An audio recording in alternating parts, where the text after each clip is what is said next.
Hello Warhammer Explorers, hit subscribe and stay with our Legion. Your support is what lets me keep making these crossovers. What if Thor became the Emperor of mankind?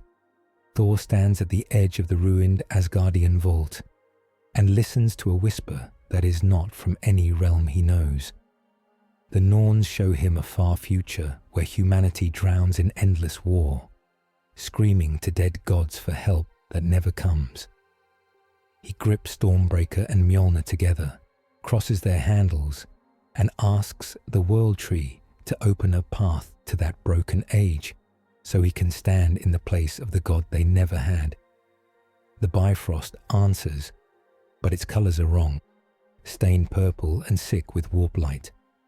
With a last thought of his friends and the small, warm earth he knew, Thor steps into the tearing beam as it rips across time and into Warhammer 40,000. The sky above Terra, many millennia later, splits open like metal under a hammer blow. Storm clouds swirl over the hive sprawl of Nova Alexandria, a city that covers a whole continent. Billions live packed inside it, floors upon floors of people, machines, shrines and guns. Right now, many of them are screaming because the sky is full of falling fire. Chaos ships, black and twisted, burn in low orbit, vomiting drop pods and demons toward the city. The void shields crackle. Cathedral towers explode. A chaos titan, a walking fortress of metal and flesh, stomps toward the outer habs. On the command deck of the battleship Glory of Sol, Lord Admiral Cassian Dravik watches his screens. His eyes are red. His fleet is losing. "Reactor status?" he asks, voice hoarse. "Overheating, my lord," a tech priest says in a harsh mechanical tone. "We cannot hold the orbit guns online and survive atmospheric re-entry. If we cut them," Dravik says, "the city dies." Then every screen turns white. Not from a weapon, from lightning. A spear of blinding blue-white power spears down from orbit, carving through the black chaos battleships like a god's finger. They crack open and fall away, torn to molten scrap. The lightning keeps going, punching past the upper clouds, down through the boiling storm, straight toward the doomed city. On the surface, a girl named Lyra clutches her little brother's hand in a dark hab corridor. The wall in front of them has just fallen down, crushed by a chaos drop pod. Demons pour out, horned and laughing, blades dripping fire. The air tastes like metal and old blood. Lyra tries to hide her brother behind her. She knows they will both die. The drop pod explodes outward, not from a gun, from a hammer. A tall shape lands in the middle of the street, wrapped in thunder. The shockwave throws demons away like leaves. Stormbreaker slams into the broken rockcrete, and cracks race out for dozens of meters. The man who holds it stands calm in the center of chaos. He is taller than any human Lyra has ever seen, shoulders wider than a door.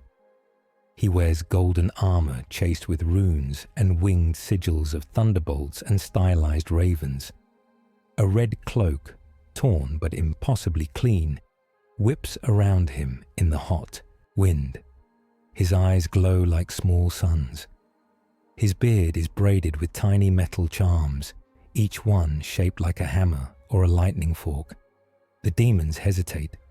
They know gods. This is not one of theirs. "Children," the man says, voice quiet but somehow clearly heard over the screams and gunfire. "Run behind me." Lyra yanks her brother back into the shelter of a doorway. Wind pulls at their clothes. The air pressure changes deep in their ears, as if the sky is breathing in. Demons charge. Thor moves. Mjolnir, hanging at his belt, leaps into his hand as if it is alive. He hurls it, and it becomes a streak of blue light that punches through a demon's chest, shattering it into shards of smoke. With the other hand, he swings Stormbreaker in a wide arc. Lightning chains out, hitting demon after demon, burning them to ash. The cobbles melt under his feet. The buildings shake. Above him, the Chaos Titan fires. A beam of red energy lances down from its carapace cannon. It is made to kill city blocks and punch through shields. Thor raises Stormbreaker and Mjolnir together. The beam hits the crossed weapons and splits, arcing away in two directions. Whole hab towers vanish in searing light, but the street where the children crouch survives. Thor grimaces. He feels the weight of every lost life. He feels the strain of taking that much raw power into his arms. His joints hurt. His bones, reforged 1,000 times by godlight, ache as if they are being twisted. Too many guns pointed at my people, he mutters. He looks up at the Titan. He calls the storm. Clouds spin. The whole sky over Nova Alexandria goes black, then blue-white, then something that is not a normal color at all. Lightning slams down, not in one bolt, but in thousands, a curtain of light. They strike the Titan again and again, smashing its shields, cracking its armor, ripping the demons wired into its systems to pieces. The Titan takes a step. Its leg fails. The giant war engine crashes to the ground, the impact throwing dust and fire for kilometers. Thor drops to one knee. His breath comes hard. He tastes copper. He feels a soft, wrong pressure at the edge of his mind, like fingers scratching at a door. The warp pushes back.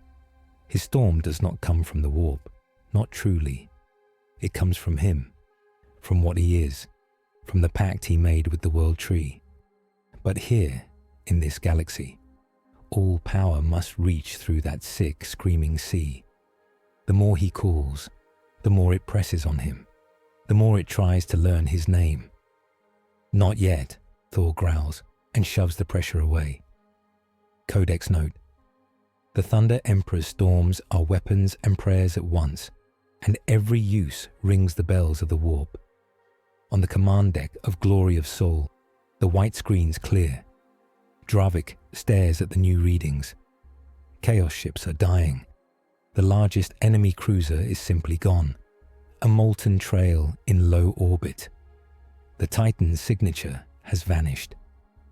By the throne, someone whispers. Inquisitor Varro, the sacred authority on the deck, turns his head. He wears a long coat of dark leather over carapace armor marked with a stylized letter I crossed by a skull. His hair is iron grey and cut short. His eyes are augmetic lenses, glowing faintly red. Not the throne, Varro says. Look. A hololith blooms in the air. It shows the street where Thor stands, one knee on the ground, children behind him.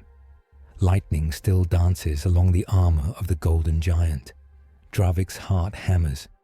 He has grown up with pictures of the Emperor. Every citizen of the Imperium has. A shining figure on the golden throne, a distant god, half myth. But this looks like those pictures, and yet not. Confirm identity, Dravik says. The bridge crew scramble, pict feeds scroll. Old records are pulled from hidden vaults and cross-matched by cogitators that hum and click. Admiral, a Vox officer says at last. Pattern match. 99.9% certainty. Height, face structure, armor design. This is the Emperor of mankind. Varro's jaw tightens. The Emperor does not walk, the Inquisitor says. He sits the golden throne and burns his soul to hold the Astronomicon. This thing is either a lie of the warp or a secret far above your grade, Admiral. Dravik swallows. Whatever he is, he says, he just saved a hive of billions.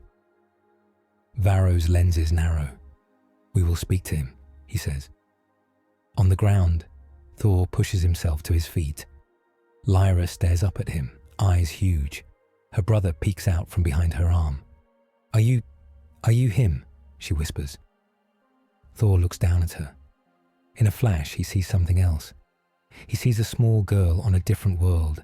in a different time, asking if he is a god.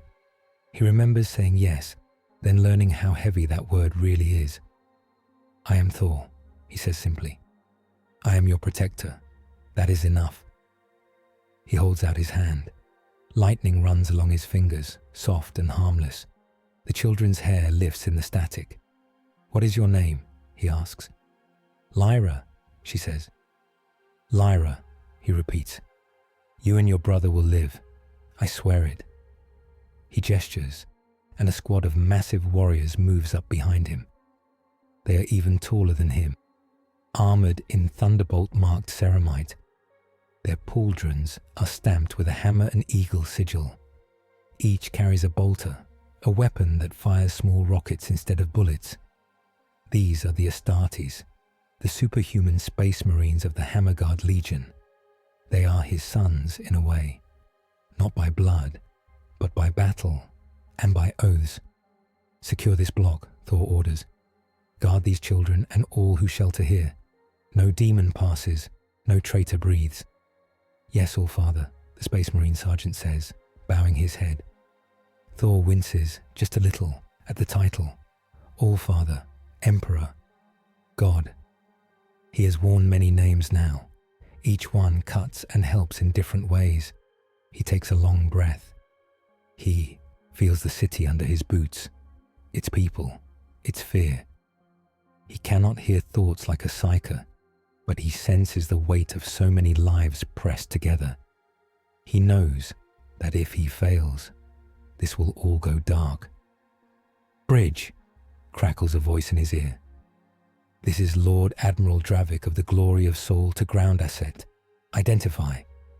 Thor taps the rune on his gorget. "This is Thor," he says, "Emperor of mankind." There is a long, shaking silence. Then Dravik's voice comes back, a little unsteady. "My lord, the Imperium lives by your light. We believed you bound to the throne, unable to walk. There will be questions." "There are always questions," Thor says. "For now, give me targets." "Chaos warband of the broken chain in orbit and low atmosphere," Dravik says. "A full planetary assault. We are outnumbered 3-1, even counting the orbital defense platforms. Our reactors are at the limits. The Hive's void shields will fail within the hour." "Then we have 1 hour," Thor says. "Ready your guns. I will break their chain." Varro cuts into the Vox. "My Lord Emperor," the Inquisitor says. "This is Inquisitor Varro of the Ordo Hereticus. I must remind all present that appearances can deceive. Many demons can wear holy faces. I request, no, I demand, the right to confirm your nature." "Later," Thor says, his voice losing all warmth. "There are enemies to kill, Inquisitor. Your duty is to hunt heresy. Mine is to keep my people alive so there is a faith left for you to guard. Stand your post." Varro's jaw tightens, but he knows when to push and when to wait. "Very well, my lord," he says softly. "For now, we will speak of doctrine when the guns fall silent." Thor looks up at the burning sky. The storm still churns above, full of his power and the warp's attention. He leaps. The street shudders as he leaves the ground. Thunder cracks. He flies up through the storm, cloak snapping, armor burning with reflected light. The city falls away under him, a sea of metal and prayer lights. The chaos ships grow larger, ugly wounds against the stars. He remembers the first time he flew over a battlefield on this new Earth so long ago. Back when he first arrived in this timeline, a stranger from another universe who chose to sit the throne of man. Back when human armies were small, their guns crude, their hope fragile. He had come then as a wandering god, wrapped in old myths and new fire. He had seen warlords crush whole continents for pride. He had seen psychers burn out like candles. He had seen demons slip in through tiny cracks. He could have walked away. He could have gone back through the Bifrost path, back to Avenger friends and familiar stars. Instead, he took command. He welded terror together. He forged the Thunder Legions. He scattered the first Chaos cults with his own hammer. He sat upon a throne of orichalcum and gold, not yet fused to its machines, and swore that mankind would stand tall in the stars. Now, millennia later, the cost of that choice weighs on him. There are more worlds, more ships, more wars, more people to save, and the warp watches him every time he lifts his hand. He smashes through the first Chaos frigate like a meteor. He lands on its hull, denting the metal. Gravity is weak here. He strides toward a glowing turret, Mjolnir in one hand, Stormbreaker in the other. Guns turn. He moves faster. He tears into the ship. He rips open gun decks, throws screaming heretics into the void, smashes demon engines with raw lightning. Each blow sings in his bones. Each bolt he calls tastes a little more sour.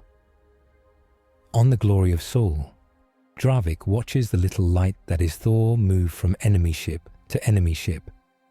He sees explosions blossom in neat patterns. He marks the precise way the enemy formation breaks. "This is not random," he murmurs. "He is drawing them into kill lines for our batteries. He is planning around us." Varro listens too. "He fights like a general," the Inquisitor says. "Like a king." His voice is unreadable. "Or like a god who has had practice." "Do you not believe in the Emperor, Inquisitor?" Dravik asks, risking the question. "I believe in the Imperium," Varro answers. "I believe in humanity. Gods are another matter." Below, in the hive, Lyra and her brother are pulled into a tithe line of refugees. Hammerguard Space Marines guide them, grim and silent, watching the ruined sky. The children look up once more as a spear of blue light streaks between clouds and vanishes into a burning ship. Lyra does not know doctrine. She does not know what Inquisitors think. She only knows that someone stood between her and monsters and told her she would live. That is enough for her. Up to now, Thor has smashed the first wave of the Chaos Assault on Nova Alexandria, shown that he still walks in the world, and drawn the eyes of both grateful commanders and wary faith keepers. Hours later, a war council gathers in a tower near the hive's core. The chamber is huge and round, built inside a hollowed-out spire. Its walls are lined with statues of saints and heroes. Hollow projectors hang down like metallic vines, showing maps and casualty lists.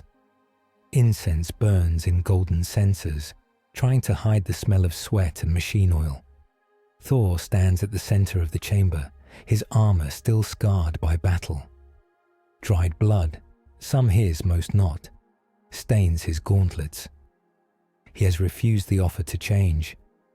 There was no time.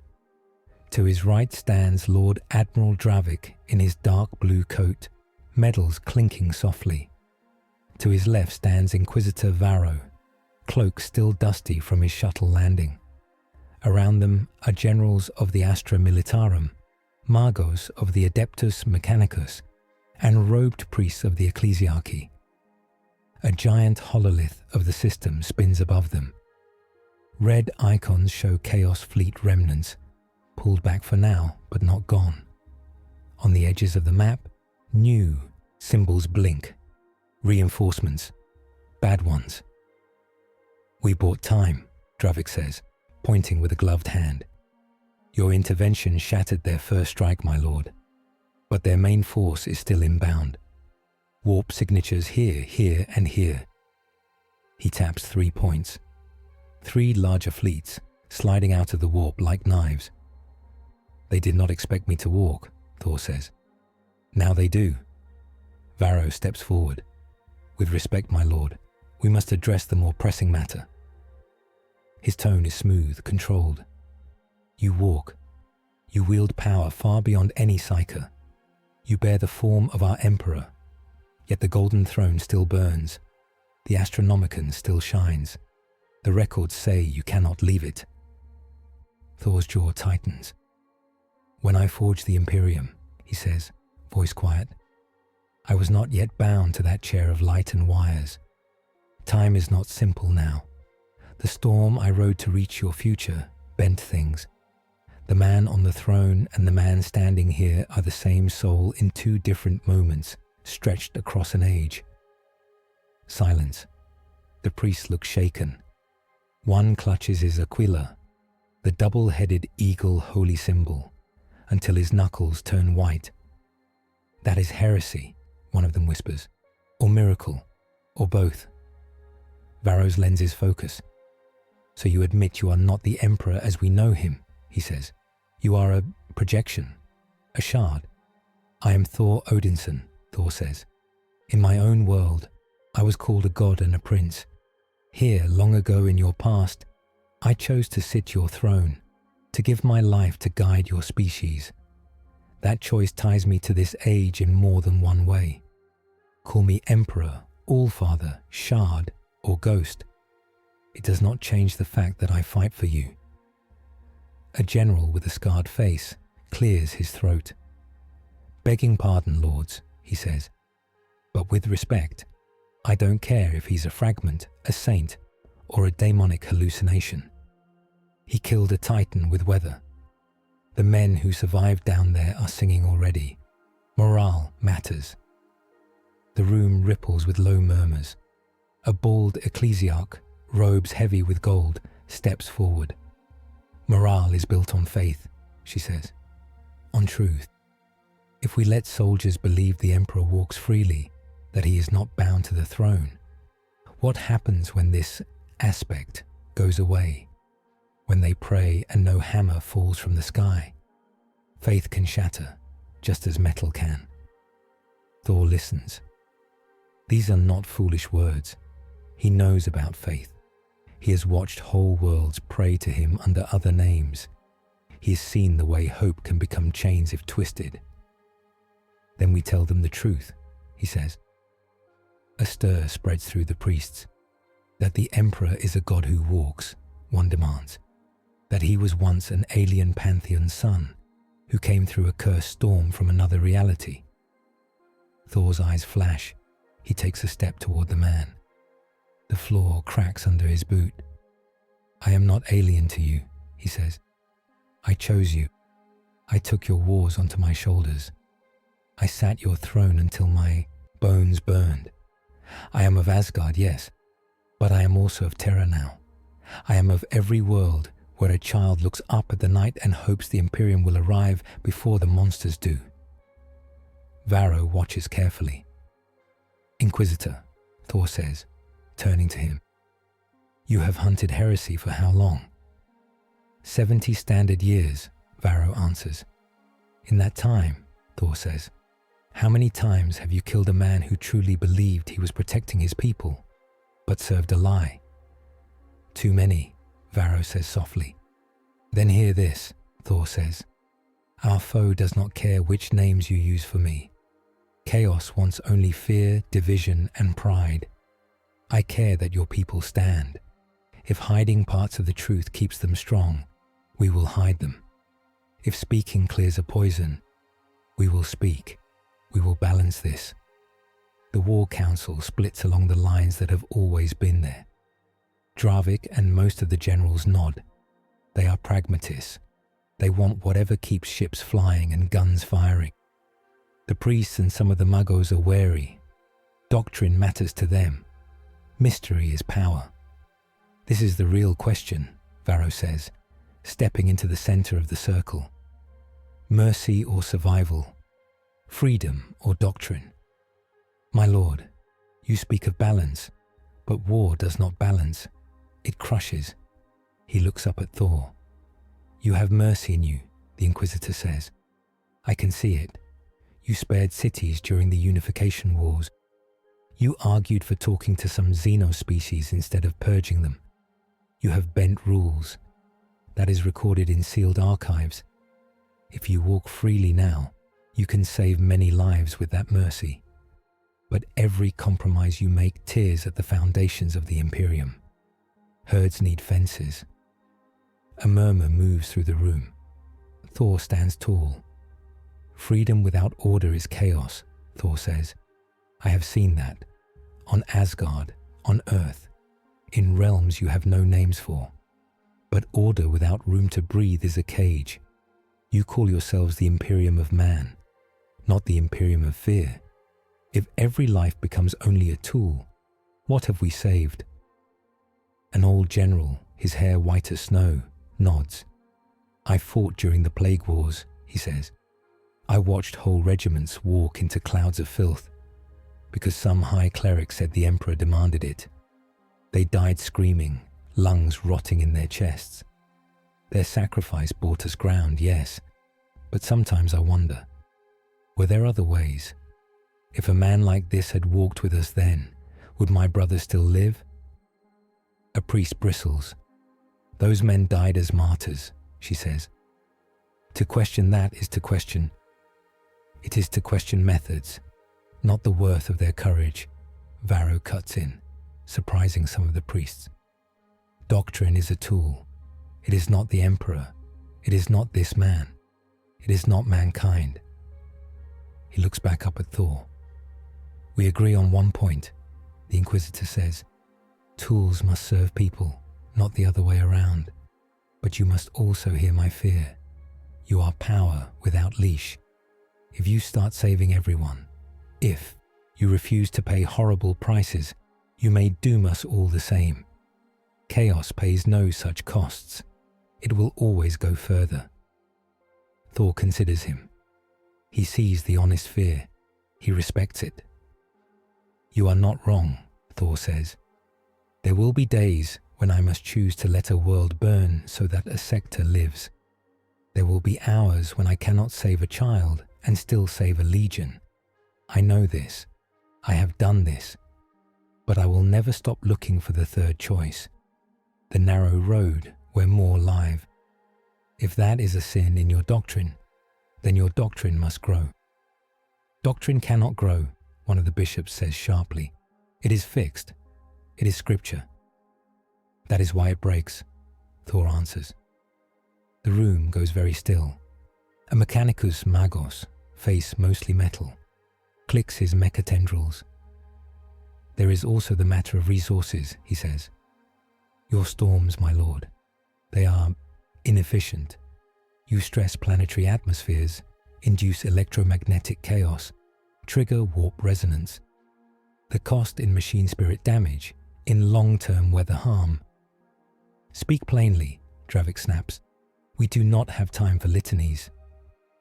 He means my power hurts the world each time I use it, Thor says, and it draws attention from the warp.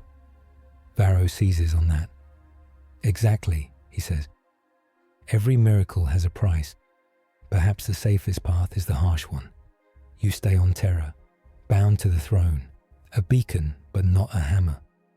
We build doctrine around a silent emperor. We learn to live with less lightning. Thor smiles, but there is no humor in it. I tried that once, he says, for 10,000 years. You call that the High Imperium. Do you remember how many worlds fell while I sat? While my bones burned and my voice could not reach the front lines. You adapted by becoming harder and harder. I see what you have become. Strong, but cracked. He looks around at them all. I did not come down from the throne on a whim, he says. The storm I used to come here now has a cost. The warp path that the world tree cut through your reality is not stable. Every time I walk, it frays more. Someday, it will snap, and what lies on the other side will pour through. A star map shifts above them. New symbols blink on its far edge. Which brings us to the alarm, Dravik says grimly. New contacts, not chaos, different. The hololith zooms in. Green icons appear, geometric, cold. Their vectors are precise. Necrons, mutters one of the magos. Old metal kings. They hate all life. Their weapons strip souls. Their technology interferes with energy fields, including storms. Thor frowns. I have fought machines, he says. I have fought gods inside engines. I will break these as well. Varro shakes his head. Not so simple, my lord, he says. These Necrons are not just another enemy. Intel from other sectors shows a new type among them. A silent Phaeron who commands Null-Suns. On the hololith, new symbols appear. Black circles, inside green hull icons. These weapons drink power, Varro says. They create zones where warp, psychic energy, even some kinds of divine force simply vanish. Our psychers die when they step inside. Our shields fail. The last reports say this Phaeron killed a living saint just by walking near her. Her miracles cut out like a snuffed candle. The air feels colder. Thor remembers the wrong-coloured bifrost. He remembers the way the warp scratched at his mind. He imagines stepping into a bubble where all of that goes silent. He imagines lifting his hammers and feeling nothing answer. An enemy that can make lightning vanish, he says softly. Good. I was worried I might be bored. Dravik snorts once, then catches himself. Varro's gaze sharpens. This is not a jest, the Inquisitor says. This foe can hurt you in a way chaos cannot. Chaos seduces. It twists. It offers power. These machines simply cut you off from power at all. No temptation. Only silence. Thor nods slowly. I understand, he says. You brought me doctrine, Inquisitor. Now you bring me limits. Good. A warrior without limits is as dangerous to friends as to foes. Power scaling interlude. In the days that follow, tacticians, priests, and Thor himself come to one hard shared conclusion. Within the range of the Necron Null-Suns, Thor's storms will die. His strength will drop to something closer to a very strong Astartes, and the warp path that lets his throne-bound self project into the field may tear, leaving him stranded or snapped back in pieces. The Necron fleets arrive 3 days later. The sky above Nova Alexandria is still scarred from lightning and fire when the new lights appear. They are not like chaos ships. They are clean, sharp, cold. Green lines cut across the void as if someone drew with a ruler over the stars. Each line becomes a ship, all edges and black metal, glowing with sick green energy. In the war chamber, the hololith shows them as perfect shapes. No heat leaks, no waste, just moving, silent death. Magos Helion, the main tech priest, raises one metal hand. Necron phalanxes, he intones. Tomb world origin. Configuration suggests a full dynasty fleet. And here, a symbol grows in the middle of the largest ship, a black circle inside a green diamond. Null-Sun, Helion says, primary entropic core. It creates a zone where energy fields, warp activity, and many kinds of exotic matter cannot exist. Dravik swears under his breath. And their goals? Thor asks. Harvest, Helion says. Necrons see all organic life as fuel or clutter. They seek to cull, to clear, to turn living worlds into silent tombs. Data from other sectors suggests this dynasty also targets strong warp signatures. They hate chaos. They hate gods. They will come for you, my lord. Varro folds his hands behind his back. Standard counters, he asks. Lances and torpedoes have low effect, Helion says. Necrons self-repair. They phase. They ignore much of our fire by simply not being where our shots land a moment later. Boarding actions are more useful, but Null-Sun fields will strip our psychers and shields. Casualty predictions for a direct frontal engagement. Catastrophic. Thor stares at the hololith. So, he says, we cannot outgun them. We cannot outwarp them. We cannot outrepair them. What can we do? Strike the source, Varro says. Antagonist A, the Phaeron who commands the Null-Suns. Kill the king, and the army stumbles. Take his ship or destroy the core. A new figure appears above the table. A tall, thin metal skeleton sits on a throne of black stone. Its skull is crowned with a circlet of green fire.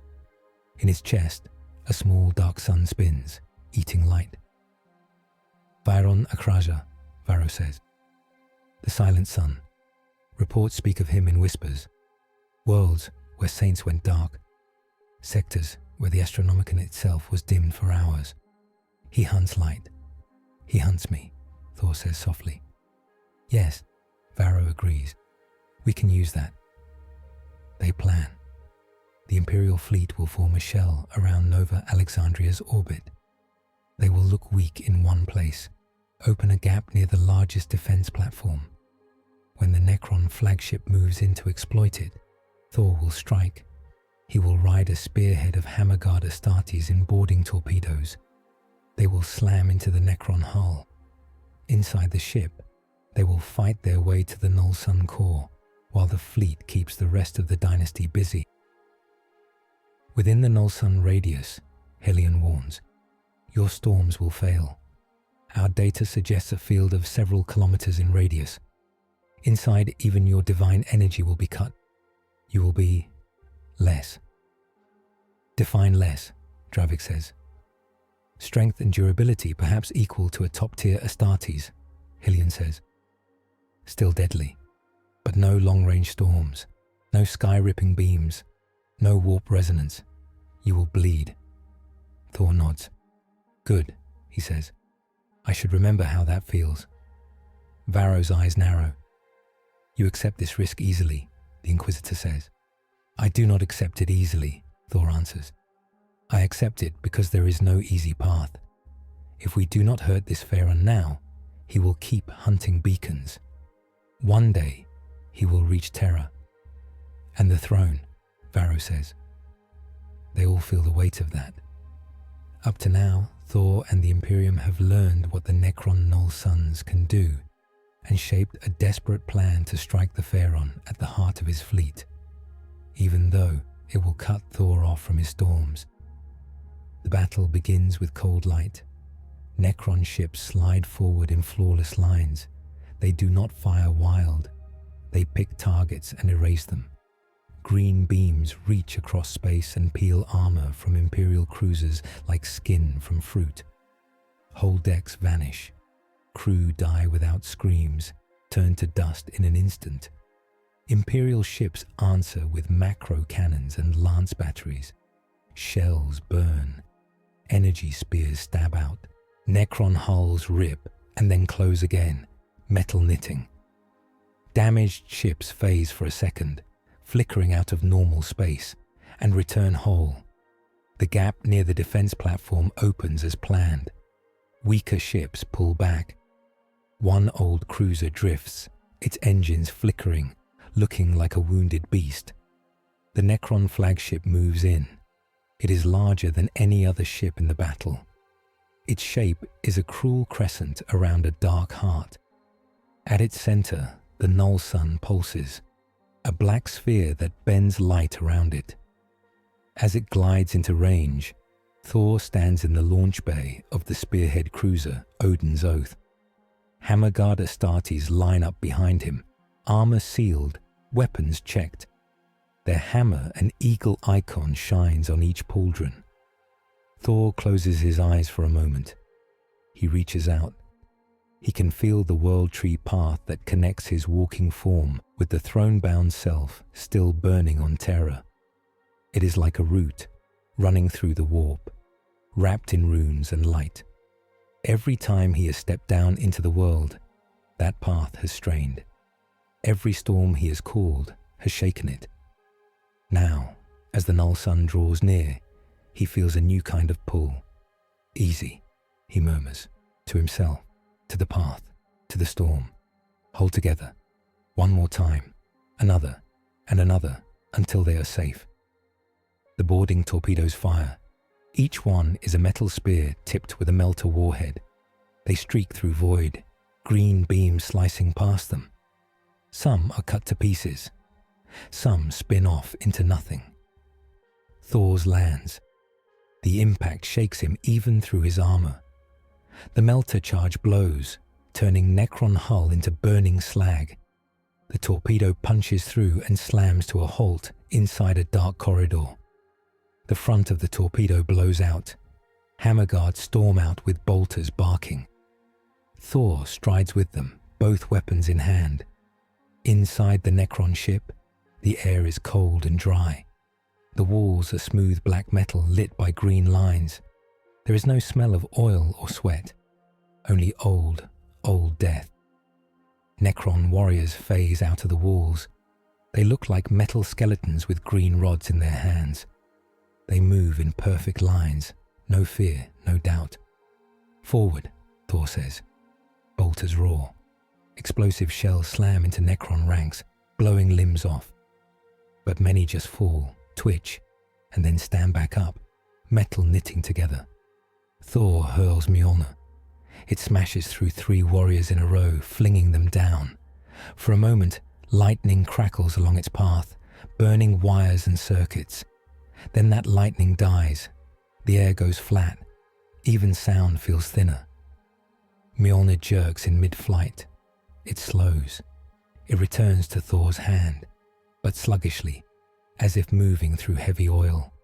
A low hum rises from deeper in the ship. The Null-Sun, Helian's voice crackles over the Vox. You are inside its primary field, my lord. Warp and exotic energies reduced to near zero. Your storm will not answer you here. Thor feels it. He reaches for the sky, for cloud, for thunder. Nothing answers. It is like shouting into a void. He smiles, without humor. Then we do this the old way, he mutters. They fight through corridors of black metal. Without the storm, Thor still hits like a tank. Each swing of Stormbreaker crushes Necron warriors, sending torsos flying. Mjolnir breaks metal ribs and skulls, shattering glowing rods. The Hammer Guard move like a living wall, a line of gold and ceramite, bolters and power fists smashing. But the Necrons do not tire. They do not break. They just keep phasing in, taking hits, standing up. Every time one falls, its body flickers. Some vanish in green light and reappear later behind the Imperial line. Casualties mount. Astartes fall, armor eaten away by green beams. One Marine goes down screaming as a Gauss flare strips flesh from his arm, leaving bone. The closer they get to the core, the worse it feels. Thor's skin prickles. His armor's machine spirit whines. His link to the throne feels like a rope pulled tight over a cliff. At last, they enter a huge chamber. The Null-Sun hangs in the center like a small black star. It is surrounded by rings of metal that spin slowly and whisper with green light. Platforms extend around it at different levels. On the highest, in a throne of sharpened black, sits Phaeron Akrajar. He rises. Up close, he is more than just a metal skeleton. His surface is mirror smooth, runes etched along each limb. His eyes are twin green flames. In place of a heart, the small dark orb spins, eating light. In his hands he holds a staff topped with a blade of black crystal that hurts to look at. Thunder thing, he says, voice like grinding stone. Lightwalker, you ring loud in my senses. You are a knot in the field, a false sun in rotting space. Thor steps onto the central platform. The Hammer Guard fan out behind him, weapons ready. More Necron elites appear on the other platforms, taller, heavier warriors with bladed arms and glowing chests. You are Akrajar, Thor says. You hunt beacons, saints and songs. You eat light. I remove noise, Akrajar corrects. The warp is noise. Gods are noise. Life breeding, crying, singing, all static, all clutter on the signal. Null-Suns clear the line. They bring peace. Your throne burns too bright. It breaks my calm, so I come. He tilts his head. You are interesting, he says. You are both light and not, flesh and not. You stand in more than one time. You could be polished. Thor feels the temptation in those cold words. He hears something deeper under them. Not warp, but a different sort of lure. Order, no chaos, no pain, no fear. I have seen your peace, Thor says. Empty worlds, silent cities, no songs. That is not peace. That is a dead room. You misunderstand scale, Akraja says. The galaxy is a machine. You leave sand in its gears. I sweep. He raises his staff. The Null-Sun pulses. Everything in the chamber gets heavier. Color drains from the edges of Thor's vision. His armor's power fields flicker and die. Runes go dark. The hammer guard's power weapons shut off with sharp pops. Only the brute metal and momentum remain. Mjolnir and Stormbreaker grow quiet in Thor's hands. No crackle, no humming. For the first time in a very long while, Thor stands without the storm. Good, he whispers again. Akraja moves. He's faster than Thor expects. One moment, he is on the high platform. The next, he flickers and appears right in front of Thor, staff swinging. Thor barely gets both weapons up in time. The black blade hits the crossed handles. Pain slams up Thor's arms. The blade does not just impact, it drinks. Where it passes, metal rusts. Gold flakes away. Stormbreaker's edge dims. Mjolnir's surface dulls. Thor is thrown back. He slams into the platform. Grey dust rises where his armor hits. He looks down and sees that some of that dust was once part of his breastplate. Akraja follows, pressing, staff cutting arcs. Each swing leaves trails of nothing. Bolts of green from elite Necron guns slice past, carving holes in the platform. Thor fights back. He cannot summon lightning, but he can still swing a hammer. He shifts his grip, using Mjolnir to parry, Stormbreaker to hook and pull. He takes a blow on his pauldron. The armor there simply vanishes, leaving his shoulder bare. Where the blade grazes his skin, flesh turns grey like burnt paper. It does not bleed, it just dies. The pain is different from any wound he has felt. It is not heat or cold, it is absence. He snarls and ignores it. He ducks under another swing, steps in close, and slams Mjolnir into Akraja's chest. The Necron's body dents. The small dark sun in his torso wobbles. Green light flares. Akraja flickers out and reappears a few meters back, chestplate bent in. He touches the dent with one hand. Metal flows and smooths. You break well, the Phaeron says, but you are still noise. You cannot kill zero. I am the limit point. He raises his staff again. You could be more, he says. I can strip your storm from you and reforge it in metal. No warp, no chaos. You would be a clean sun, an ordered god. No doubt, no failure, no mercy, just function. The words hit Thor harder than the blows. No doubt, no failure, no mercy. He sees again the worlds that burned while he sat the throne, chained to a chair. He sees the brothers he could not save. He sees Lyra's face in the hive street. If he took this offer, he could become a perfect weapon. No corruption. No warp fingers scratching at his mind. No storm that hurts the world each time he calls it. Only certainty, only finality. You think your order ends pain, Thor says slowly, but you end joy with it. You end choice. You end laughter. I would rather hear a baby cry and a soldier scream than rule a galaxy of silent stones. Akraja's eyes flare brighter. Then I will make you dust, he says. The Phaeron moves again. The Hammer Guard try to protect their emperor. They throw themselves between him and the Necron elites. Green beams strip armor and bone. Warriors fall, chopped apart by blades that unweave matter. Thor sees one of his sons, Sergeant Halvar, who once held a bridge alone against a Tyranid swarm. take a staff blow to the chest. His heart and both lungs vanish. He collapses in a heap of empty armor. The rage that fills Thor now is not the old wild storm rage. It is cold, hard. He feints left, draws Akraja's staff down, then twists, letting it bite into Stormbreaker's haft. The weapon screams as part of its edge is eaten away. At the same time, Thor hurls Mjolnir, not at the Phaeron, but at the spinning metal rings around the Null-Sun. Mjolnir hits one ring. The impact sends a shudder through the whole chamber. The ring bends, then cracks.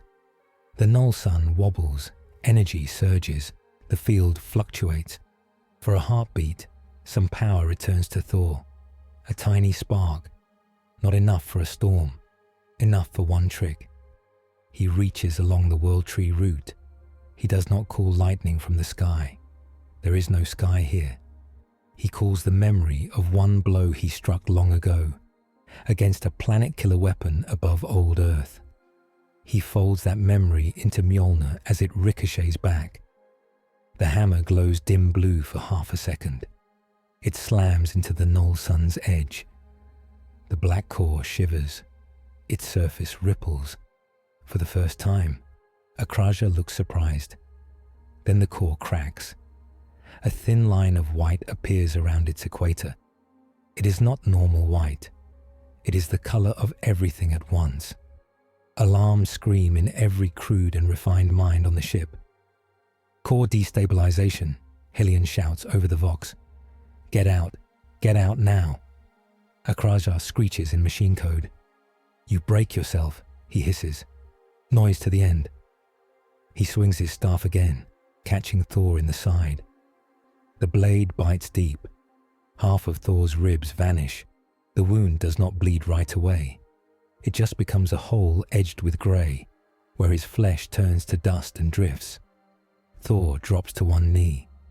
He feels very far from his storm. He feels very close to something else. The warp presses at the edge of his mind, frantic and hungry. Voices whisper. We can fix this, something coos. Let us in. Take more power. Become more than this small god of hammers. Be storm and warp both. You can repair the core, turn it, use it as a weapon. You can save everyone if you stop caring how. The temptation now is different from Akraja's cold offer. This one is heat, mad and bright. He could take it. He could reach with both hands into the warp, grab it, force it into his veins. He could become something new, something the Necrons could not silence, because he would be the storm and the sea both. He sees that path in a flash. He sees what he would become, a storm that never stops, a god that cannot hear pleas, only noise to drown, a tyrant in thunder. No, he says, through gritted teeth. He slams Stormbreaker's spike into the floor. He refuses the warp. The price is immediate. The tiny extra power he had fades. Mjolnir falls to the ground, heavy as a mountain. The Null-Sun cracks widen. Light flares. The field collapses inward. Necron elites vanish in a burst of white, sucked into their own core. Platforms shatter. The hammer guard are thrown back, armor cracking. Akraja flickers, his form tearing. Unclean limit, he rasps. You choose noise. You choose pain. His body splits. Half phases out. Half is caught in the collapsing orb. Thor feels himself being pulled. His wounds burn.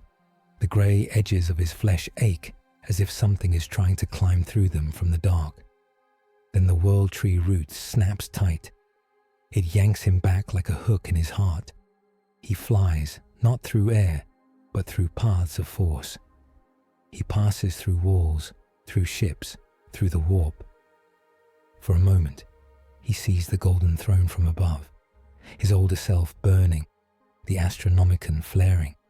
He feels that version of him reach up and grab his arm. Enough, the throne-bound emperor growls in his mind. You push too hard. They share eyes for a heartbeat. Then Thor's walking form is flung out of the Necron ship as it implodes. From the outside, the flagship folds in on itself. The Null-Sun becomes a point, then vanishes in a silent flash. The shockwave rips through nearby ships, phasing them into shards. Imperial vessels rock. On the surface of Nova Alexandria, people look up as a new star flares and dies. Debris rains down hours later. Some of it burns up, some of it hits. Whole districts take damage, thousands die. Codex note: Null-Sun wounds mark divine flesh with slow entropic death. If not bound by greater power, they widen over time and let nothing heal where they pass. Thor wakes in darkness. Pain pulses from his side. He feels soft pressure on his chest, sensors touching him. He hears the distant chant of Medici prayers and machine spirits humming. He opens his eyes. He lies in a Medici bay aboard the Glory of Saul.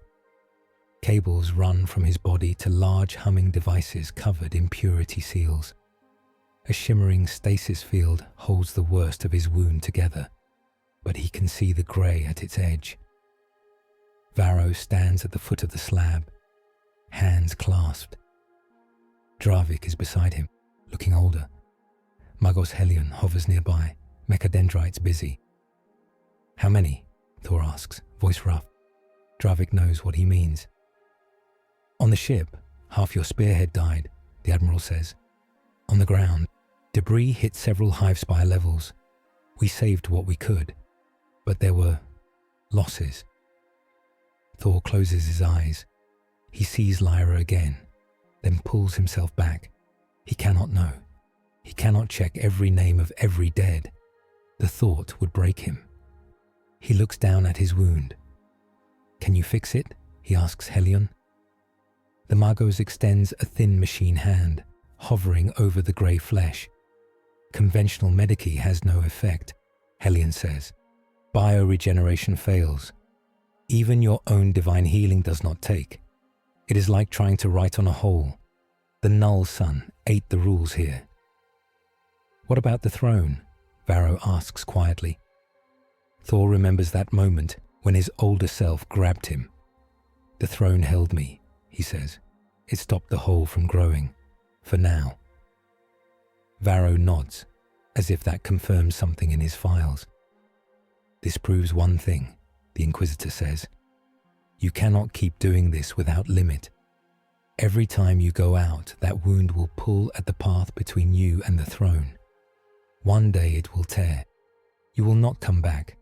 Or worse, you will come back wrong." "Then what do you suggest?" Thor asks. "We must seek judgment," Varro says simply. "From the only authority that can weigh this, the supreme authority, the throne-bound emperor, yourself."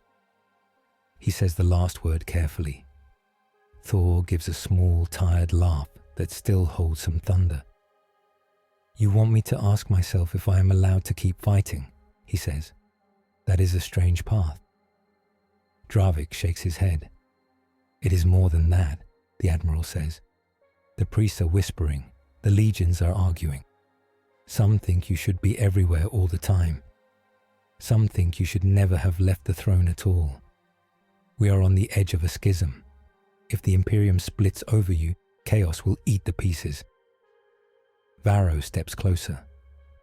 "We must set rules," he says. "Clear, hard ones. If the Emperor walks, under what conditions? Who calls him? How often? What is too far? Only the throne-bound Emperor can answer. The part of you that sees the whole board, not just this one battle." Thor looks up at the ceiling. He feels the root path humming, strained. He feels the ache in his side where existence has been chewed. He also smells blood and machine oil. He hears distant guns. He knows the Necrons are not all dead. Akraja is wounded, but his dynasty still moves in the dark. Going to Terra now will pull him away from the front for weeks. "How many will die while I seek my own judgment?" he asks. "Fewer than will die if the Imperium fights itself," Varro says. "My lord, I am not your enemy. I am afraid that is all." afraid of what you can do, and of what you might become if no one ever says stop to a god. Thor hears the honesty again. He thinks of the temptation offers he just refused. Cold order, hot chaos. He knows how close he came to saying yes. Very well, he says. We go to Terra. Up to now, Thor has wounded the Phaeron and shattered the Null-Sun at terrible cost, taken a slow, deadly scar, resisted both machine order and warp madness, and agreed to seek judgment from his throne-bound self before his presence tears the Imperium apart. The voyage to Terra begins in ritual. The glory of Saul and a small honor fleet break from the battlefront. Engines burn. Warp drives spin up with low, hungry growls. In the main chapel of the flagship, Thor walks down a long aisle. Statues line the walls, saints, primarchs, ancient heroes. Priests chant litanies of protection. Candles gutter in the air currents from recirculators. At the front, above the altar, a huge golden aquila spreads its wings. Under it, a hollow image of Terra burns like a small sun. Thor kneels. His wounded side aches as he does. The grey at the edges of his flesh seems to pulse as if it resents this act. He bows his head.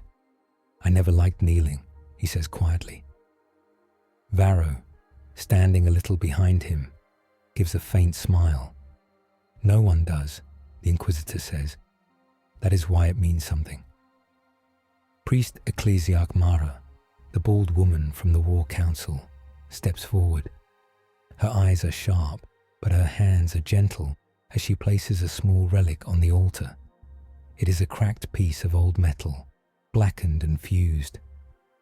This fragment is from the first throne you sat, she says, not the golden one. The crude iron seat in the old palace before the Mechanicus built their cage of light. You sat it when you first claimed Terra. You spoke then of building a better human future. Thor remembers. He sees the small, rough room. The banners of warlords hung around it. The smell of blood and dust. That man was simpler, he says. Perhaps, Mara says. But he also had fewer chains. We ask that you carry him with you when you go to the true throne. Remember who you meant to be before the years burned you. She lets him touch the relic. It is cold. It feels heavier than it should. He nods.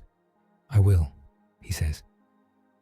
Later, in the Medicae Bay, Thor sits shirtless while Magos Helion and a team of chirurgeons work around his wound. They do not cut it. They cannot. They work around it, reinforcing flesh, building a frame of living metal and ward seals to hold the entropic edge in place. A young Medicae, face pale, looks up at him. Does it hurt, my lord? She asks, before she can stop herself. Thor looks down at her. It hurts, he says, but I have been hurt worse. She nods, not fully believing. He adds more softly, it hurts in a new way. That is what frightens your masters. New pains mean new rules. New rules mean new risks. Varro, leaning in the doorway, hears that.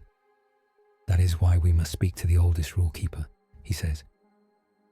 Later still, Thor and Varro stand in a small observation blister, looking out at the warp. The ship has entered the sea of unreality between stars. Outside, colours twist. Shapes rise and fall. Things that are not fish swim through light that is not water. The Astronomicon blazes in the distance, a pillar of pure white. Around it, waves roll. That is you, Varro says quietly. Your throne self, burning all the time. You are the only true fixed point we have in this mad ocean. Thor's jaw tightens. I am fixed, yes, he says. Nailed, more like. Varro glances at him. We have spoken a lot of dogma, the Inquisitor says. Of rules, fences, freedom. But there is another cost, the personal one. You gave up your own life to sit that throne. Now you tear pieces of that sacrifice back into the world. Do you ever regret it? Thor thinks of the Avengers. He thinks of Asgard, of his father, of his brother. He thinks of jokes and feasts and small battles on green hills. I miss them, he says. But regret is tricky. If I had not done this, billions here would be dead or never born. If I step away, even for this voyage, more may die. I regret every death I did not stop. I do not regret the choice to try. Varro nods slowly. That is your code, he says. Do not stop trying. What is yours? Thor asks. Varro looks out of the warp. Protect humanity from lies, he says. Even when the lies come wearing holy faces. Even when they promise easy comfort. He glances at Thor. Even when they hold hammers. They share a grim half-smile. What of the code of the Imperium? Thor asks. Dogma says, obey, endure, sacrifice. No room for doubt. Dogma is a shield, Varro says. You raise it high when the storm hits. But if you never lower it, you never see what the world became. Part of my job is to peek over the shield now and then and report back. He nods at Thor's wound. Right now, what I see is a god hurting in new ways. I would be a poor inquisitor if I did not ask older, deeper eyes what that means. Before Thor can answer, alarms flare. Translation breach, a Vox voice cries. Contact in the warp, unknown vector. The observation window darkens to reduce glare as something huge moves through the warp fog. A shape swims into view alongside the fleet. At first it looks like another Imperial ship. Gothic lines, spikes, banners of flayed skin. Then the marks become clear. Dark 8-pointed stars. A burning many-coloured eye. Runes of old gods. Chaos, Varro says. The ship rams through the turbulent warp, ignoring safe paths. Its wake leaves glowing wounds in unreality. On its prow stands a figure, tall, broad-shouldered, golden armour twisted with skulls and horns. A red cloak of living fire. He holds a hammer that looks like Mjolnir, but too sharp, too cruel. Lightning flickers around him, but it is wrong, purple and black, licking at the air like tongues. Thor knows his own shape. He knows his own scar, because this figure has it too, but burning with warp flame instead of grey. Mirror, he says. The bridge vox flares. A voice like Thor's but deeper, slick with pride, speaks. Brother, it says, other me. I am the path you refused in the sun's heart. I am the storm that bent. I am the All-Father who said yes. I am Thor reborn in the warp, and I have come to make you stop holding back. The fleet rocks as warp tides crash against hulls. Geller fields scream under the strain. What is that? Dravik shouts on the command deck. An echo, Varro says. He and Thor hurry toward the main tactical room. A warp shadow of our Emperor, or a future that could have been, or both. Thor feels the presence of this mirror foe in his bones. It is him, if he had taken the Chaos offer in the Null-Sun chamber. Him, if he had decided that the only way to save everyone was to become the storm and the sea, no matter who drowned. I have to face him, Thor says. Varro grabs his arm. Inside the warp, he asks, without full shields, you will tear our path worse. Leaving him unchecked will be worse, Thor says. He can speak to my legions through the sea. He can whisper into the hearts of those who already fear I am too soft. He is everything they want me to be, and everything I fear. He pulls free. I will not let my own shadow lead them. He walks to the teleportarium. The tech priests protest. The warp is too wild. The connection is unsafe.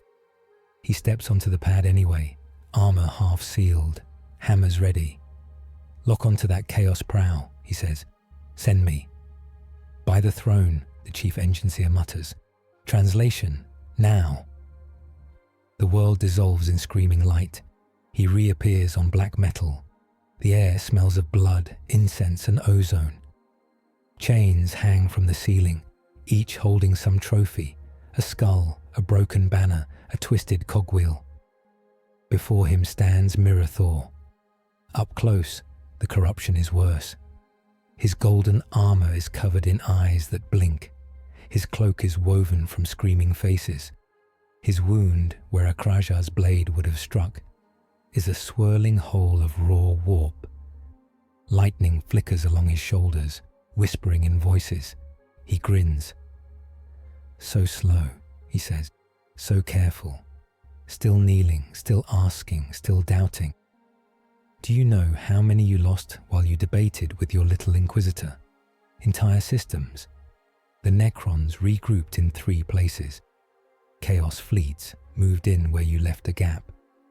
You could have fixed it all with one choice. One yes. Thor raises his weapons.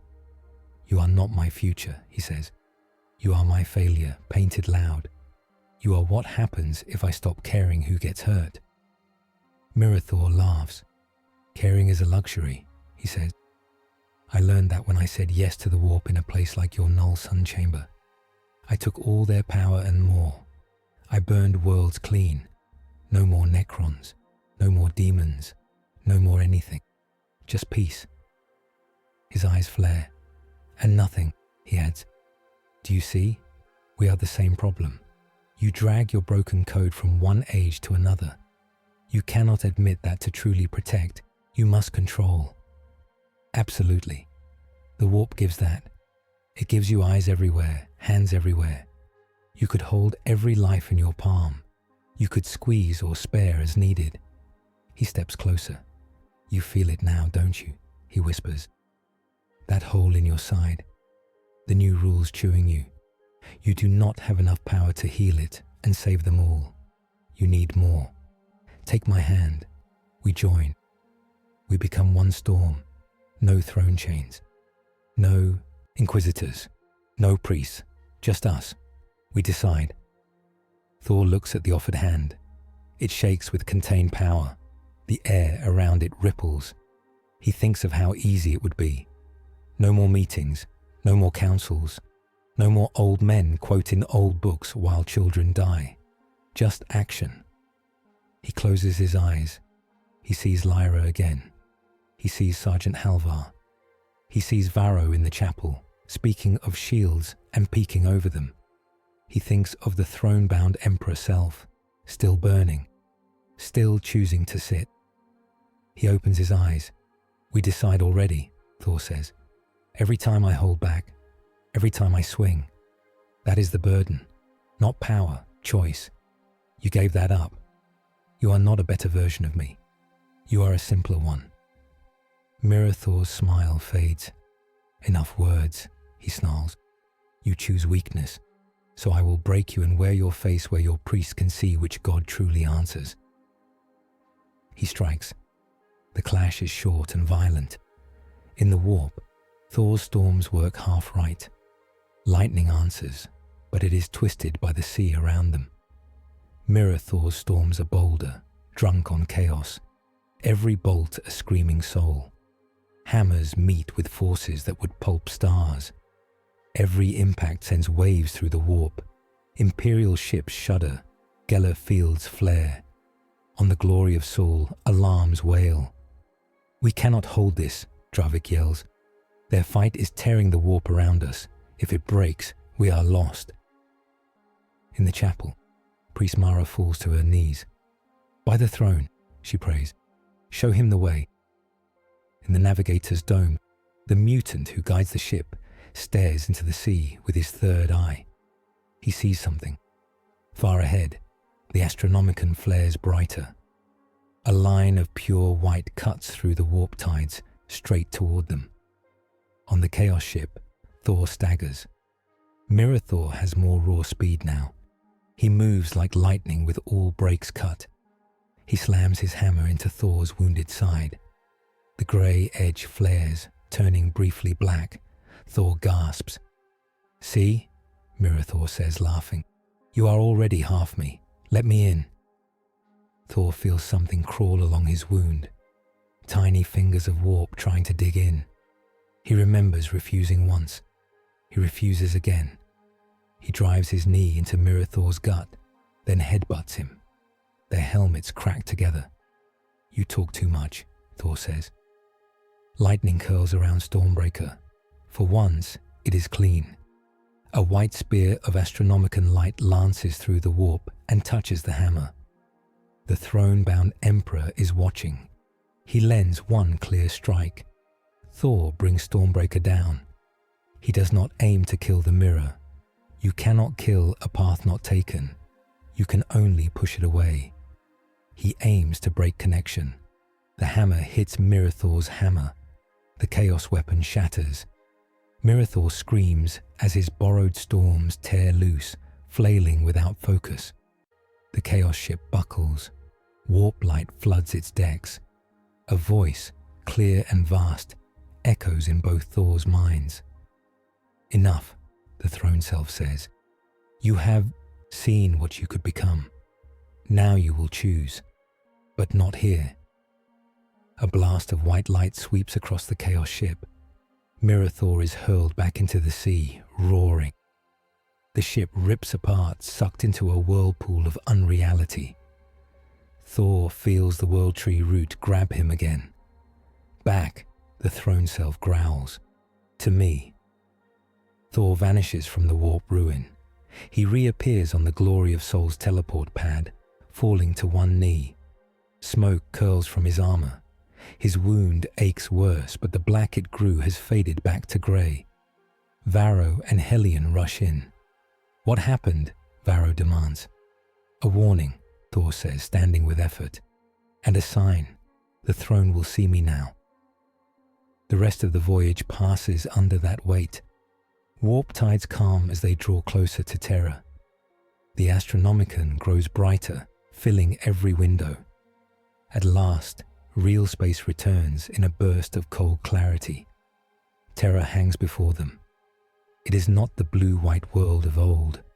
It is a ball of gold and brown and grey. Hive cities cover most of its surface.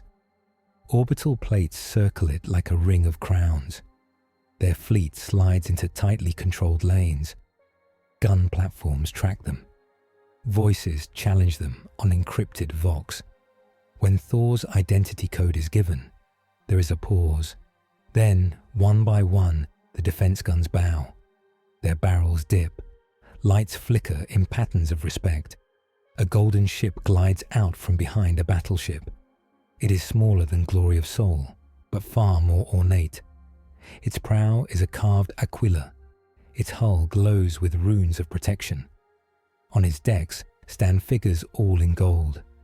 Adeptus Custodes, the Emperor's own guards. Each is nearly as tall as a space marine, but more perfect, more precise. At their head stands a man with a plumed helm and a spear that glows with pale fire. He raises his spear in salute. Emperor, he says over direct Vox, his voice deep. We, the 10,000, greet you. I am Shield Captain Andron. By the will of the throne, I am assigned to escort you to the palace.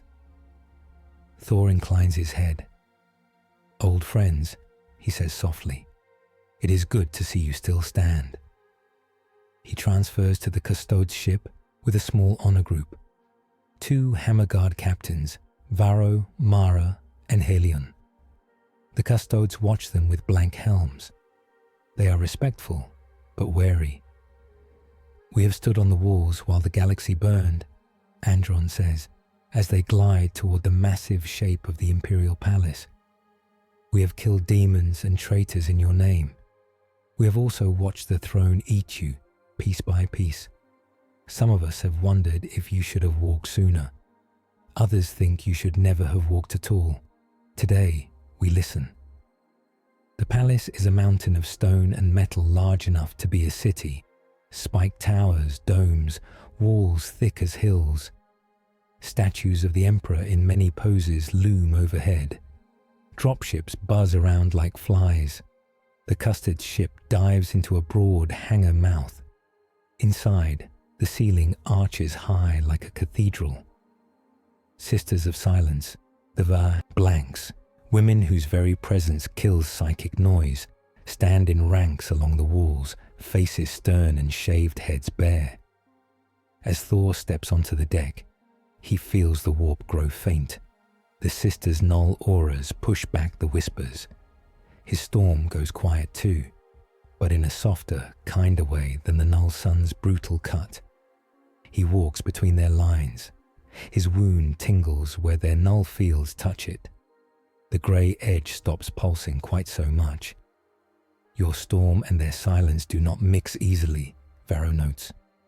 Good, Thor says. We were made to restrain each other. They move through halls lined with relics, old banners from the Unification Wars, broken Xenos weapons, paintings of great battles. Servitors and robed sages bow as they pass. At last, they reach a vast door made of gold and adamantine. It is covered in carvings of the Emperor in many forms: warrior, judge, builder, shepherd. Custodies and sisters stand guard. Andron turns. From here, he says, only he may pass. He nods at Thor. Varro steps forward. With respect, he says, I must be present, as witness, as voice of the Inquisition. Sister Mistress Lisa of the Silent Sisterhood fixes him with a cold gaze. No tongue speaks before the throne, she says. No mind listens uninvited, not even yours, Inquisitor. Varro opens his mouth, then closes it. He looks at Thor. I will wait, he says simply. Remember why we came. Thor nods. I will, he says. He steps toward the door. It opens without a sound. Light pours out, not bright, not blinding, heavy. He walks into the throne room. It is larger than some cities. The golden throne sits at the far end, raised on huge steps. Machines surround it, a forest of cables, cogs, pistons, and burning pylons. Fields of force crackle. Incense clouds the air, thick and sweet, trying to hide the smell of burned flesh and oil. On the throne sits him, the Emperor, older, thinner. His body is held together by gold and steel. Cables run from his skull and spine into the machine around him. His eyes are closed. But Thor can feel awareness like a weight. The storm is here, bound and constant. The Astronomican's beam rises from this place. Thor walks forward. Every step echoes. He feels small. He has fought gods and kings. He has broken titans and planets. But this is different. This is his own choice, frozen in time. His own sacrifice, made solid. When he reaches the base of the steps, he stops. He looks up. Hello, he says softly. We need to talk. For a moment, nothing happens. Then the world goes away. He is no longer standing in the throne room. He is standing in a place of white, endless light. No walls, no floor, just space. Opposite him stands the Emperor as he remembers being when he first sat the throne. Tall, strong, whole. Armor unbroken, eyes bright. They look at each other. You have made a mess, the throne self says. You chained us to a chair, Thor answers. We are allowed some wildness after. They both smile, just a little. Then the smile fades. You come for judgment, the throne self says. You tore a piece of the Null-Sun into our flesh. You frayed the world tree path. You walked from battle to battle, leaving doctrine in knots and enemies in ash. Why? Because sitting was killing us, Thor says. Killing our people. They needed us to move, to be more than a beacon. So I walked. You walked because you were afraid, the throne self says. Afraid of being useless, afraid of failing them by doing nothing. You would rather swing and miss than stay still and watch. Yes, Thor says, I would. The throne self nods once. That is our flaw, he says, and our strength. He steps closer. You have seen what waits in the warp if you give in, he says. You have seen what the Necrons offer if you surrender choice. 2 paths of false order. 1 metal. 1 madness. We reject both. Good. He touches Thor's wound. The grey flares. Pain burns up Thor's side. The throne self's hand glows. He is not trying to heal it. He is testing it. This scar will never fully close, he says. It marks a point where rules broke. It is a hole that only we can stand at the edge of. Others would fall in. That makes us more needed and more dangerous. He looks Thor in the eye. So, now we speak of paths. Not those lies the Necron and our shadow showed. Real ones. 3 ways we can be. The light around them shifts. Images swirl, worlds burning, worlds healed, legions marching, legions kneeling. The vision of 3 paths will come in full soon. For now, the throne self raises a hand. Before that, he says, we must set new limits. You cannot walk as you have walked. Each step tears the path. Each storm calls eyes. I will not let our weakness save this age only to doom the next. Power scaling interlude T. After this meeting, the Emperor's new mandate will bind Thor's walking form tightly. He will only step from the throne for the worst crises. His storms will be throttled to spare worlds and the warp path, and each battle he joins will cost a measurable slice of his burning soul, tallied by custodes, inquisitors, and machine priests who now have the right to say, on behalf of mankind, no, not this time, even to their God. The white space around them shifts again. Images rise in the light like slow waves. 3 paths, the throne self says. We already saw false ones, now the true. He lifts his hand. The first vision forms. Thor sees himself standing on the broken vault on Asgard again, before the jump. But this time, when he calls the world tree, he steps back instead of forward. The warp-stained bifrost closes. He sees himself return to the Avengers' Earth. He sees battles fought there, aliens, robots, mad titans. He wins some, he loses some. He laughs with friends. He holds small lives in his big hands and protects them. In this path, the Warhammer galaxy still exists, but he was never its emperor. Someone else sits the throne, a cold human mind with no Asgard in it. The Imperium walks a harsher line. More worlds burn.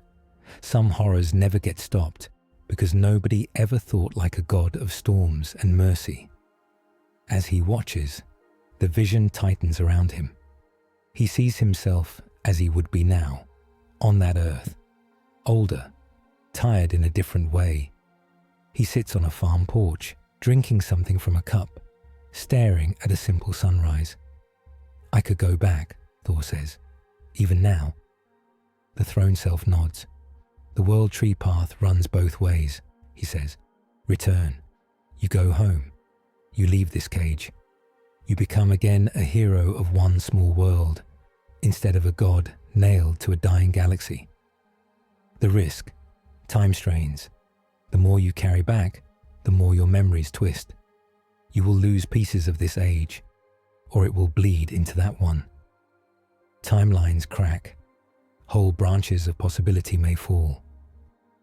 The vision shows it. Thor sees his Avenger self wake from a dream of gold towers and screaming stars. He tries to tell others. They do not understand. Pieces of the Imperium flicker and vanish. Some worlds never are. Some children are never born. And the throne, Thor asks. A human shell stays bound to it, the throne self says. Enough to keep the Astronomicon burning for a while. But it dims. Sooner. The Imperium crumbles sooner. Your old Earth might live. This galaxy dies faster. The vision fades. The second path rises. Here, Thor sees himself tear free of the throne entirely. He rips cables from his flesh. He steps down from the golden cage. The Astronomicon flares, then shrinks, then flares again in a new way. This Thor becomes a free agent. He walks the stars whenever he wishes. He appears on battlefields without warning. He smashes orc ways, burns Tyrannid swarms, shatters chaos fleets with storms that make the Necron Null-Suns look small. In this path, doctrine cannot keep up. Some legions follow him and call themselves the Storm Host.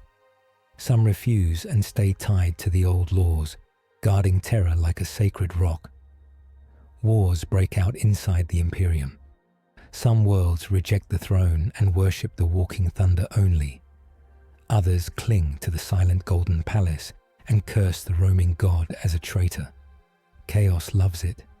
It whispers to both sides. It pushes pride. It paints small insults as huge betrayals. You save more lives at first, the throne self says. Fewer worlds die to Xenos and demons, but more die to civil war. The faith you once held together breaks into bright, screaming pieces. Humanity spends its blood fighting itself instead of the dark. And you become a storm that never rests. No time to think, no time to learn. Only reaction. You burn down problems, then leave without helping anyone rebuild. You become less king, more weapon. Thor watches his free agent self arrive on a world that refused to tithe. He flattens the rebellion in one day. He never meets the children there. When he leaves, chaos cults sprout in the ashes, feeding on rage. He sees himself starting to move faster and faster. He sees his eyes get hard. You lose yourself, the throne self says quietly. Not to the warp, but to speed, to constant war, to the easy comfort of just hitting things until they stop. The second vision fades. The third path rises. Here, the throne remains. Thor sees himself still bound to it most days. The Astronomicon burns steady. But sometimes, rarely, the throne flares a different color. A rune shines. The World Tree path opens in a careful way. He sees himself step down, under rules, sanctioned servant. He walks only when certain marks are met. He appears on worlds where the Astronomicon itself flickers, or where whole sectors are about to fall. He stands in places where the Imperium has become the problem, not the shield, where corrupt lords bleed their people dry and feed chaos with despair. He goes to quiet crises too. Plagues no one else can solve. Warp anomalies that will eat shipping lanes. Great choices of doctrine. Every time he steps down, a council of custodes, inquisitors, and high magos mark it. They track the cost. His wound aches brighter each time. His soul burns faster. The throne self's timeline shortens by a measured bit. You do less, the throne self says. You cannot be on every front. You will have to watch some worlds burn, knowing you could have saved them if the rules were looser. People will curse you for not coming. Some will think you selfish. Some will call you coward. The vision shows this. On one world, a governor kneels in ashes. The emperor did not come, the man sobs. He let us fall. On another, Thor arrives just in time to stop a chaos rift from swallowing a sector. Millions live because of that choice. And the Imperium, Thor asks. It learns slowly, the throne self says. Because you cannot fix everything, others must rise. Commanders like Dravik lead smarter. Priests like Mara preach a harder, more honest faith. Inquisitors like Varro learn to question and protect without either worshipping you blindly or trying to chain you to myths. There are abuses, there are errors. But over millennia, the line bends a little closer to what we wanted when we first sat that iron stool. The vision zooms out. The galaxy burns. It always burns. But here, there are also small lights that never existed in the other two paths. Worlds where the Imperium is harsh but fair, where children grow up knowing hard work and duty, not just fear. sectors where treaties with non-hostile Xenos stand, because someone in golden armor once said, "No, we do not waste lives here." "You die sooner in this path than in return," the throne self says. "Every walking costs us, but your death means something new. You leave behind structures, rules, and stories that let mankind stand up a little straighter when you are gone. You are not the only pillar. You teach them to be their own." Thor breathes out. The choices hang in the air like 3 heavy chains. "Return," he says. "I save my own world. I let this one crumble faster." "Yes," the throne self says. "Free agent," Thor says. "I save many at first, then I bring civil war." "Yes." "Sanctioned servant," Thor says. "I save fewer with my own hands, but help more stand on theirs. I pay with my soul. I watch many die and do nothing because rules say I must." "Yes." The throne self looks at him. "This is not about heroics," he says. "This is about what kind of God we are willing to be. A God of one small home. A God of endless action with no breaks. Or a God who accepts being limited and watched so that his people can grow up instead of kneel forever." Thor thinks of Asgard. He thinks of when he was young and wild and sure that strength solved all problems. He thinks of the first time he held a dying soldier in this galaxy who whispered, "Did we do enough, my lord?" He thinks of Lyra. He thinks of Varro, standing in a dark corridor saying, "Tools must serve people, not the other way around." He thinks of his own fear of being useless. He thinks of his own pride. "I was never meant to be a throne," he says slowly. "I was meant to be a storm that clears paths so others can walk." He looks at the throne self. "For that, we need rules," he says. "We need people who can tell us no. We need to hurt and stay anyway. I choose the third path." The throne self's jaw tightens. "That is the worst one for us," he says. "I know," Thor answers. They both laugh once, the same laugh. "Very well," the throne self says. "Then we write new law." Light tightens around them. It becomes lines, runes, circuits. The throne self raises his hands. Words are carved into reality, not on paper, not on stone, but on the warp path itself and on Thor's soul. The edict of the walking thunder takes shape. The Emperor may walk only when 3 signs align. A threat to the Astronomicon or Terra. A Xenos or Chaos force on the edge of wiping whole sectors where no other aid can reach in time. Or an internal rot so great that the Imperium itself births more horror than it stops. He may not walk to win personal glory. He may not walk to save one favored world at the cost of many. Each step costs a measured fraction of his burning soul, tallied by the Custodes, the High Lords, the Inquisition, and the Mechanicus together. If 3 of those 4 say the cost is too high, he must stay seated. When he does walk, he must seek the narrow path first. He must try to find ways that leave more freedom, not less, even if they are harder. He may still choose harshness when he must, but he must never choose it simply because it is easy. In return, the Imperium must adjust. Doctrine must admit that the Emperor sometimes acts on mercy. That faith includes doubt. That questions asked in goodwill are not rebellion. The visions crackle as these rules settle. Thor feels them press into him. They are chains, yes, but they are chains he chose. The throne self looks at him. "One more thing," he says. He puts his hand on Thor's wound. Grey flares. This time, the light around it changes color.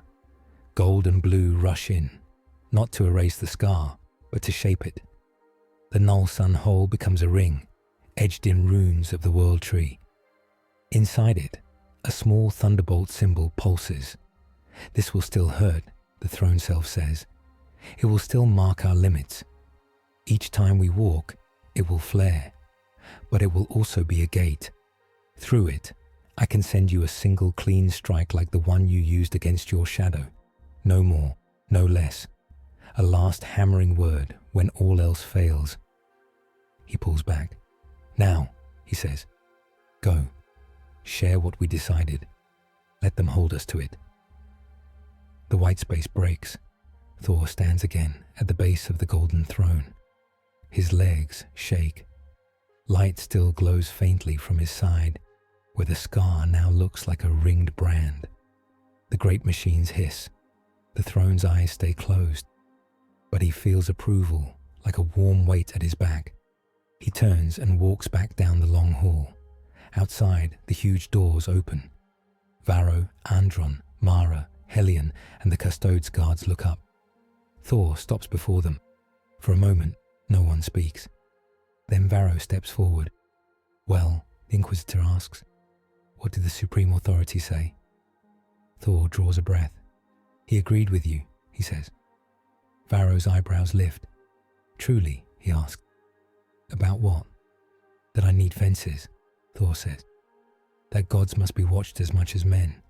That we must write down when I may walk and when I must sit. And that you have the right to say no to me when the rules say so. He gestures at his scar. We wrote it into this, he says. Into the throne, into the warp path. It is law now, not just mine. The edict of the walking thunder. He explains. He speaks the 3 allowed signs. He describes the cost counting. He names the 4 groups who must agree. He tells them that he will not come for every cry. Mara looks both relieved and sad. People will hate you for that, she says quietly, when their world burns and you do not arrive. They already hate me for other things, Thor says. Better they hate me for rules that save more in the long run than love me for miracles that break the galaxy later. Andron taps his spear on the ground. Then we, the 10,000, will keep the tally, the shield captain says. We will be one of your no voices. We will not enjoy it, but we will do it. Varro nods slowly. And the Inquisition, he says. We will stand watch, not just over heretics in basements, but over thrones on high. We will write doctrine that matches this, even if it cracks some old stone. I will take that task. Helion's mechadendrites twitch. The Mechanicus will calculate the cost, he says. We will measure how each walking strains machine and warp. We will advise when a step would break more than it mends. We will obey the edict. Mara lifts her Aquila. And the church will teach a new prayer, she says. One that reminds the faithful that sometimes the Emperor's love says endure instead of I arrive. We will speak of you not only as judge and warrior, but as teacher who trusts his children to stand. Thor bows his head to them all. You are my mentors now as much as I am your symbol, he says. If I reach for the storm too often, pull my arm down. If I refuse to walk when the signs are clear, push me forward. We stand or fall together. Varro's gaze is steady. I will hold you to that, he says. Good, Thor answers.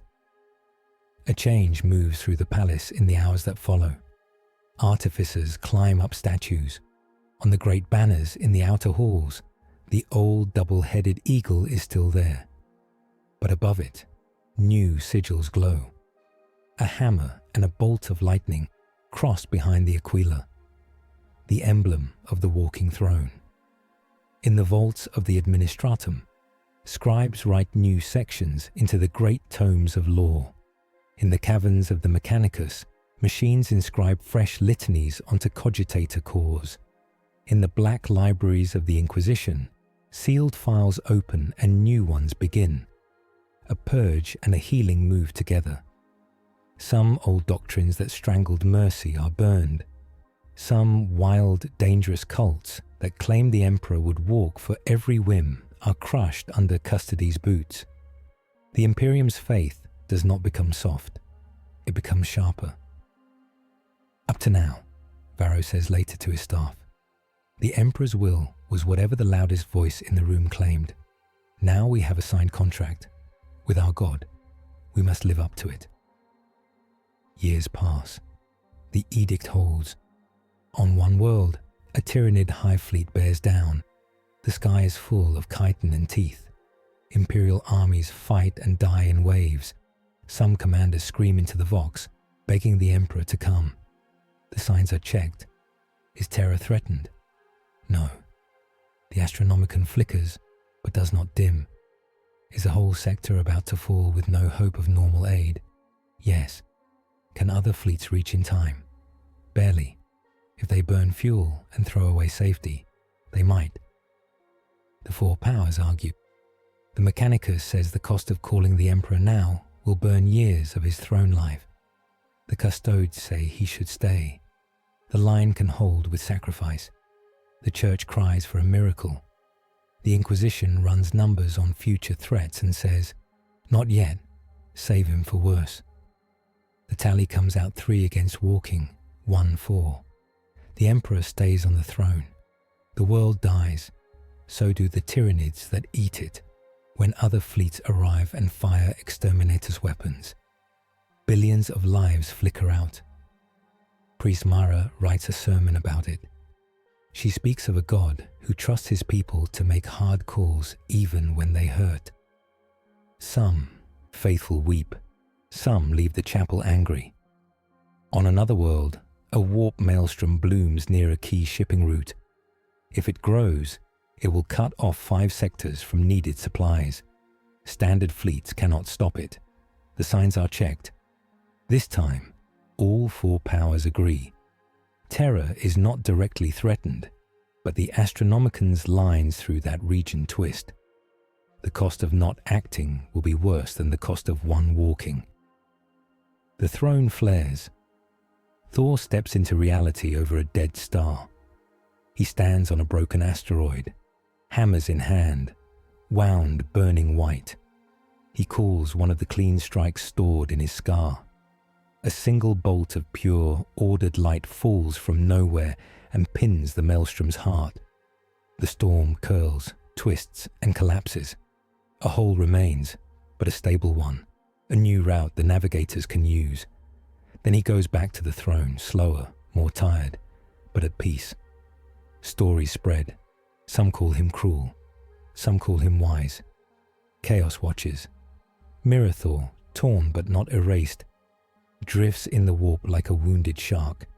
He circles the edges of the Astronomicon beam. He feels the new rules. He tastes the limits. He laughs. Chains are still chains, he hisses to the dark. We will break them. Not today, not tomorrow, but someday, when his watches grow soft, when his edicts become words on worn paper, I will whisper. I will show them how good it feels to say yes. Necrons watch too. In a cold tomb far from Nova Alexandria, Akraja reforms piece by piece. His body knits around a rebuilt Null-Sun core, now etched with new data. Noise with law, he murmurs. The thunder thing binds himself. Predictable noise is less offensive, but all noise must end. He sets new calculations. He will attack again when the edict's cost tallies reach a certain point, when the Emperor is weaker. The war never stops, but the shape of it has changed. On Nova Alexandria, years after the first lightning strike, a girl walks through a rebuilt district. Lyra is taller now. She wears a simple grey uniform with an Aquila pin. Scholar, Progenium student, future officer or commissar, or maybe something else. Her little brother runs ahead, laughing. They pass under a new mural carved into the side of a hab block. It shows the Emperor in golden armor, hammer raised. Behind him, the double-headed eagle spreads its wings. Between the eagle's heads, a lightning bolt shines. Under it, in simple high Gothic, are words. He walks when we cannot stand. He sits so we can learn to. Children point at the hammer. That's his, Lyra's brother says. The Thunder Emperor. They say he will come if you pray hard enough. Lyra shakes her head. That's not what they taught us at Schola, she says. They said he comes when it's needed for everyone, not just us. Sometimes he doesn't, but he still watches. Her brother frowns. That sounds less nice, he says. Lyra thinks of the street where he almost died. She thinks of the huge man in golden armor telling her she would live. She thinks of the rubble that still lines some roads, the names on the memorial stones. It sounds harder, she says, but harder can still be good. She puts a hand on the wall, touching the carved hammer. We have to stand too, she says softly, not just wait. Above them, in the high spires, a small shrine light flickers. A voxcast plays quietly in the background, carrying a new kind of sermon. And so the Thunder Emperor signed his own chains and gave them to mankind, a calm voice says. Not so we could bind him in fear, but so we could trust him and ourselves. Remember this when you pray for him to walk. He listens, but he also trusts you to hold the line. In orbit, ships move on their routes. On Terra, the throne burns. In the warp, a wounded shadow and old god seethe. In a Necron tomb, a silent sun plans. But across 1,000,000 worlds, people look up at the hammer and eagle and know this. Their god is not just a far light. He is also a choice he made, to be bound so they could one day be more than tools. Codex note. The Edict of the Walking Thunder, ratified by Throne, Inquisition, Mechanicus, Ecclesiarchy, and Custodes, is now counted as one of the 3 great mandates of the Imperium, defining not only when the Emperor may walk, but what kind of god humanity allows itself to have.